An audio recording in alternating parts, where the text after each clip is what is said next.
मास दिवस मौनाथ नयावा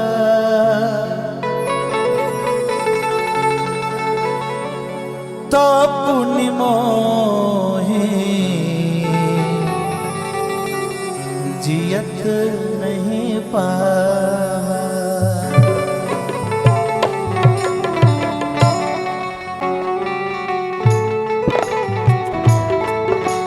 हरि बोल हरि बोल। यही सिया मैया श्री हनुमान जी से कहतनी कि हमार प्रभु कैसन बनी, हमार देवर जी कैसन बनी। बड़ी करुण भाव सिया मैया रो रो के हनुमान जी से कहतनी का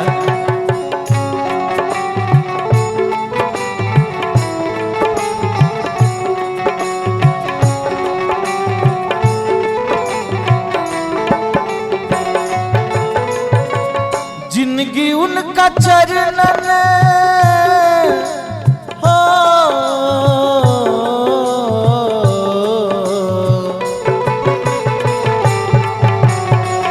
जिंदगी उनका चरणन में लीन हो गई। हे प्रभु जी रउआ देखला कितना दिन हो गई। हे प्रभु जी रउआ देखला कितना दिन हो गई। जिंदगी उनका चरणन में लीन हो गई। जिंदगी उनका चरणन में लीन हो गई। हे प्रभु जी रउआ देखला कितना दिन हो गई।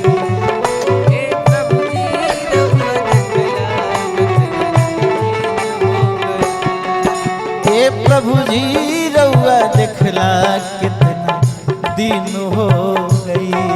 हे प्रभु जी रउआ देखला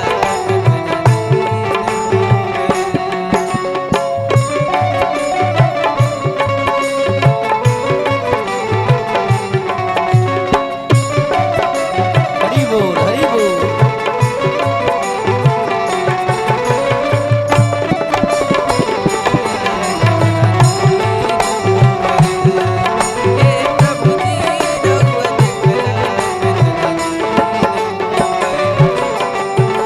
सिया जी कहतनी ए प्रभु जी रउरा देखला कितना दिन हो गई।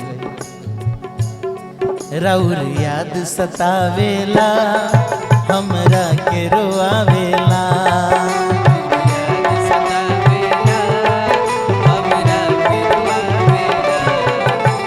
हो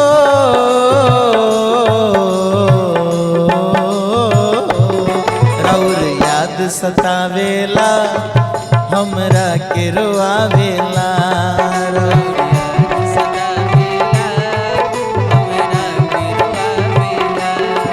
हमरा के रोआवेला हम बरसतावेला।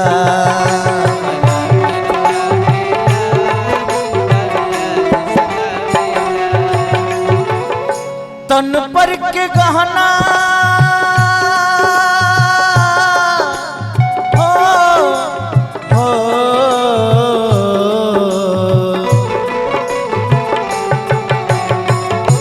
तन पर के गहना सब मलिन हो गई। हे प्रभु जी रउआ देखला कितना दिन हो गई।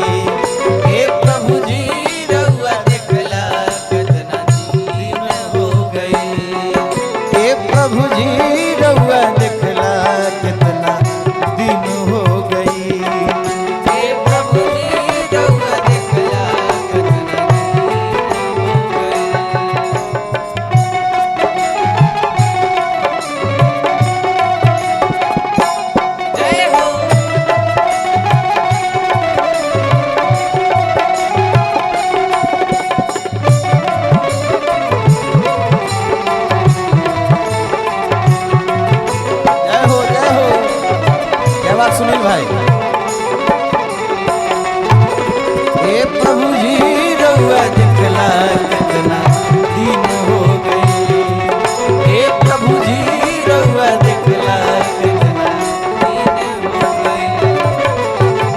सिया मैया हनुमान जी से कहनी कि हमार प्रभु कैसन बनी, हमार देवर जी कैसन बनी।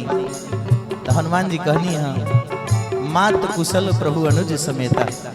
हे माँ प्रभु बिल्कुल ठीक हैं, रोरा जल्दी आके ले चली हैं। मगर मैया तो मैया पूछा तनी ये हनुमान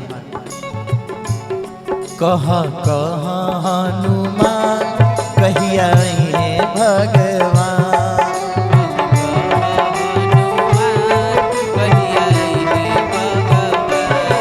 कह हनुमान कहिया है भगवान, कह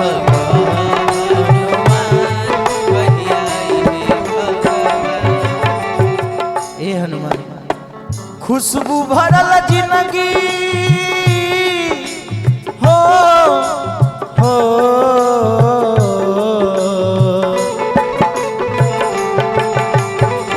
खुशबू भरल जिंदगी इतर बीन हो गई। ए प्रभु जी रउआ देखला कितना दिन हो गई, ए प्रभु जी रउआ देखला कितना दिन हो गई। जिंदगी उनका चरणन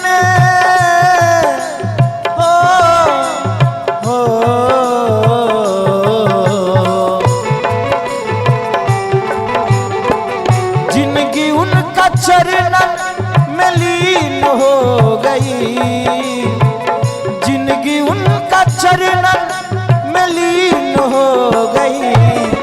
ए प्रभु जी रउआ देखला कितना दिन हो गई, ए प्रभु जी रउआ देखला कितना दिन हो गई, ए प्रभु जी रउआ देखला कितना दिन हो गई, ए प्रभु जी रउआ देखला दिन हो गई, ए प्रभु जी रउआ देखला